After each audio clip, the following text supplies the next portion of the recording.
UDF ഭരണകാലത്ത് 2011 ബജറ്റിൽ പ്രഖ്യാപിച്ച കാരുണ്യ പദ്ധതി തന്റെ സൃഷ്ടിയാണെന്ന് രാഷ്ട്രീയമായി ഉയർത്തിക്കാട്ടുന്നതിന് കൂടിയാണ് KM മാണിയുടെ സെക്രട്ടേറിയറ്റിന് മുന്നിലെ പ്രതിഷേധം. ഉപവാസ സമരത്തിന് തുടക്കമിട്ട് KM മാണി പറഞ്ഞ ഈ വാക്കുകളിൽ അത് വ്യക്തമാണ്. മുൻകാല ബഡ്ജറ്റിൽ കൂടി ഞാൻ അവതരിപ്പിച്ച മനോഹരമായ ഒരു പദ്ധതി ജനങ്ങൾക്ക് എത്രമാത്രം വിശ്വാസമുള്ള ഒരു പദ്ധതിയാണ്. അതുകൊണ്ട് ഇതിനെ പ്രതിഷേധിക്കാതെ നിവൃത്തിയില്ല.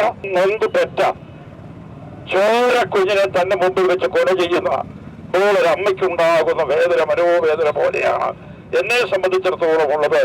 കേരള കോൺഗ്രസ് ഒരു മുന്നണിയിലുമില്ലാതെ നിലകൊള്ളുന്ന അവസരത്തിൽ ഏറ്റെടുത്തിരിക്കുന്ന ഉപവാസ സമരത്തിൽ PJ ജോസഫ് അടക്കമുള്ള മുതിർന്ന നേതാക്കളെല്ലാം പങ്കെടുത്തു.